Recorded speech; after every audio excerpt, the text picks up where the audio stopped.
নমস্কার বন্ধুরা, রিনাস কিচেনে আপনাদের সবাইকে স্বাগত। আজ আমি আপনাদের সঙ্গে শেয়ার করব কড়াইশুঁটির নিরামিষ ঘুগনি। এই ঘুগনি এইভাবে যদি রান্না করেন বন্ধুরা, আমি যেভাবে রান্না করেছি, আমিষ ঘুগনিও এর কাছে ফেল হয়ে যাবে। দুর্দান্ত স্বাদের হয় বন্ধুরা। ভাত রুটি, লুচি, পরোটা, নান, ফ্রাইড রাইস সব কিছুর সাথে কিন্তু এই ঘুগনিটা খেতে পারবেন। খেতে কিন্তু অসাধারণ হয় বন্ধুরা। আর একবার এইভাবে বানালে বারবার কড়াইশুঁটি দিয়ে এইভাবেই ঘুগনি বানিয়ে খাবেন, আর এর স্বাদ কিন্তু ভুলতেই পারবেন না।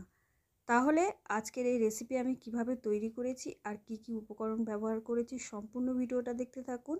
আর ভিডিওটা ভালো লাগলে বন্ধুরা অবশ্যই একটা লাইক করবেন আর চ্যানেলটা সাবস্ক্রাইব করে পাশে থাকবেন।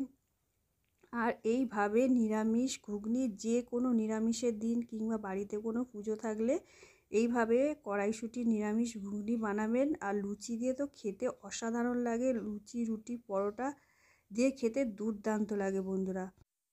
দেখে বুঝতে পারছেন বন্ধুরা, নিরামিষ ঘুগনি হলো দেখতে কতটা সুন্দর হয়েছে, আর এটা খেতেও কিন্তু দুর্দান্ত হয়েছে। কাউকে বানিয়ে খাওয়ালে সবাই কিন্তু চমকে যাবে যে এটা নিরামিষভাবে বানানো হয়েছে। কেউ ভাবতেই পারবে না যে নিরামিষ ঘুগনি এতটা টেস্টি হয়।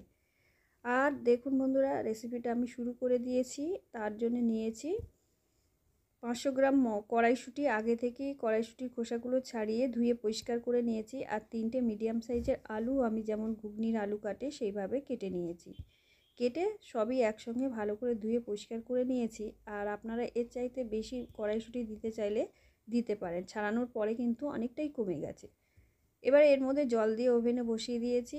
আর দেখুন কড়াইশুঁটি আর আলুটা ফুটতে শুরু করেছে। এই পর্যায়ে ঢাকা দিয়ে আমি 10 মিনিট রান্না করে নেবো লো ফ্লেমে।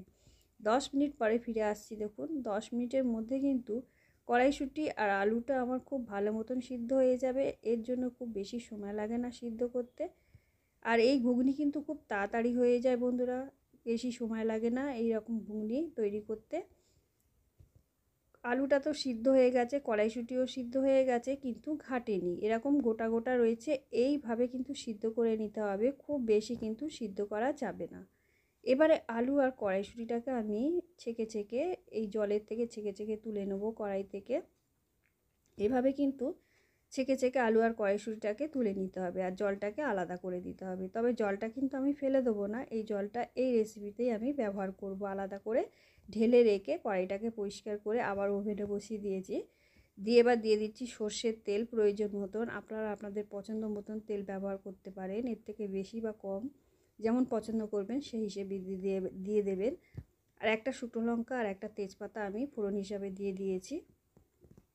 ফোড়নটা একটুখানি হালকা নাড়াচাড়া করে নিয়ে দিয়ে দেব গোটা গরম মশলা, 2টো এলাচ, 3টে লবঙ্গ আর একটা দারচিনির টুকরো, আর হাফ চামচ গোটা জিরে ফোড়ন হিসাবে আমি দিয়ে দেবো। ফোড়নটাকে কিন্তু একটু সুন্দর গন্ধ ওঠা পর্যন্ত ভেজে নিতে হবে, তবে খুব বেশি ভাজবেন না যাতে পুড়ে না যায়, সেদিকে খেয়াল রাখতে হবে। ফোড়নটা আমি ভেজে নিয়েছি। এবার একটা বড় সাইজের টমেটো আমি আগে থেকেই কুচিয়ে রেখেছিলাম, সেটার মধ্যে দিয়ে খুব ভালো করে টমেটোটাকে একটু ভেজে নেব। আপনারা চাইলে টমেটোর পেস্টও ব্যবহার করতে পারেন, কিন্তু টমেটো এইভাবে কুচিয়ে নিয়ে একটু কিছুক্ষণ কষালেই কিন্তু পেস্টের মতন হয়ে যাবে। আর এটা কিন্তু টেস্ট খুবই দারুণ আসবে, খুব ভালো হবে কিন্তু রেসিপিটা। এইভাবে কিছুক্ষণ টমেটোটা আমি নাড়াচাড়া করে ভেজে নেব। এবারে এর মধ্যে দিয়ে দিচ্ছি আদা বাটা।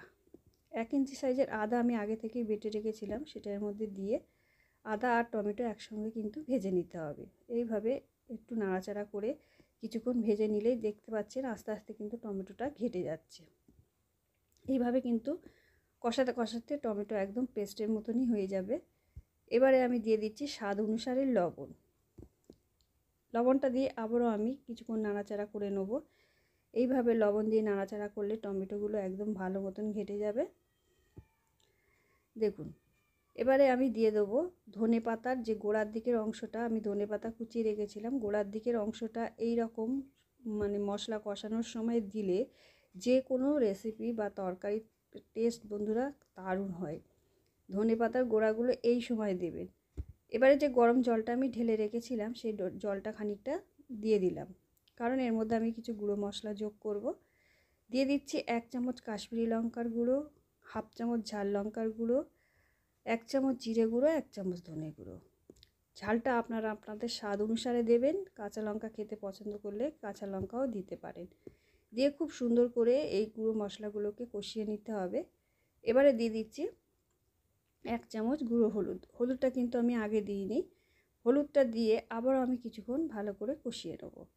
এইভাবে কষিয়ে কষিয়ে রান্না করলে বন্ধুরা ঘুগনিটা এত টেস্টি হবে আপনারা ভাবতেই পারবেন না। আর দিয়ে দিলাম 1/2 চামচ চিনি।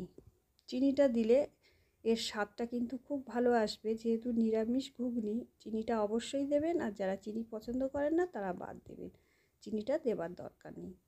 দিয়ে চিনি দিয়ে আবার আমি ভালো করে কষিয়ে নিচ্ছি। এবার এই চিনিটা দেওয়ার জন্য কিন্তু কালারটাও খুব সুন্দর আসবে। দেখবেন এই রকম কষানোর সময় যদি একটু চিনি দেওয়া যায়, যে কোনো তরকারির রঙটা খুব ভালো আসে। এবারে যে মটর আর আলু আমি সিদ্ধ করে রেখেছিলাম সেটা এর মধ্যে দিয়ে ভালো করে কিন্তু কষিয়ে নিতে হবে। কড়াইশুঁটি আর আলুগুলোকে আমি খুব ভালো করে সুন্দর করে কষিয়ে নেব। এই যে জলটা রয়েছে এই জলটা কিন্তু একদমই শুকিয়ে যাবে, সেইভাবে কষিয়ে নিতে হবে। আর দেখতেই পাচ্ছেন আমি কিছু আলু এরকম খুন্তি দিয়ে ঘেঁটে দিচ্ছি। এরকম ঘেঁটে দিলে রেসিপিটা বেশ গাঢ় গাঢ় হবে আর খেতে কিন্তু দারুণ হবে। এই রকমভাবে কিছু আলু অবশ্যই ঘেঁটে দেবেন, তাতে কিন্তু রেসিপিটা দুর্দান্ত খেতে লাগবে। দিয়ে আস্তে আস্তে আমি ভালো করে কষিয়ে নেব। একটু ভালো করে কষাতে হবে, কষালে কিন্তু এই ঘুগনির টেস্টটা কিন্তু দারুণ আসবে। দেখতেই পাচ্ছেন আস্তে আস্তে কিন্তু জলটা শুকিয়ে যাচ্ছে একদমই। এরকম শুকনো করে খুব ভালো করে কষিয়ে নিতে হবে। বন্ধুরা ভিডিওটা ভালো লাগলে অবশ্যই একটা লাইক করবেন, আপনারা কিন্তু লাইক করতে ভুলে যান। আর এইভাবে নিরামিষ ঘুগনি অবশ্যই একবার বাড়িতে বানিয়ে খাবেন, আমি আশা রাখছি আপনাদের ভীষণ ভালো লাগবে। এবার আমি প্রয়োজন মতন জল দিয়ে দিলাম। যে জলটা আমি ঢেলে রেখেছিলাম কড়াইশুঁটি আর আলু সিদ্ধ করার, সেই জলটাই কিন্তু এর মধ্যে ব্যবহার করেছি। আর এক্সট্রা জল দিতে চাইলে গরম করে দেবেন, কিন্তু ঠান্ডা জল কোনো মতেই দেবেন না, ঠান্ডা জল দিলে টেস্টটা খারাপ হয়ে যাবে। দিয়ে খানিকটা ধনেপাতা কুচানো দিয়ে ফুটতে শুরু করেছে। এবার ঢাকা দিয়ে আমি 5 মিনিট রান্না করে নেব। যেহেতু সব কিছু আমার সিদ্ধ হয়ে আছে, 5 মিনিটে কিন্তু ভালো মতন সিদ্ধ হয়ে যাবে সব কিছু। 5 মিনিট পরে ফিরে এসেছি। দেখুন এখনও কিছু মশলা এর মধ্যে আমি যোগ করব, তার আগে ভালো করে নাড়াচাড়া করে নিচ্ছি। দেখতেই পাচ্ছেন কতটা সুন্দর হয়েছে ঘুগনিটা। এবারে দিয়ে দিলাম 1 চামচ চানা মশলা। এটা অবশ্যই দেবেন, এটা দিলে কিন্তু টেস্টটা দারুণ আসবে। এবারে আমি চানা মশলাটা দিয়ে একটুখানি ফুটিয়ে নেব। এই মশলাগুলো দিয়ে কিন্তু একটু ফুটিয়ে নিতে হবে, তাহলে কিন্তু রেসিপিটা খুব সুন্দরভাবে তৈরি হবে। আর দিয়ে দিলাম 1/2 চামচ চাট মশলা। চাট মশলাটা অবশ্যই দেবেন। আর দিয়ে দিলাম অল্প করে গোলমরিচের গুঁড়ো।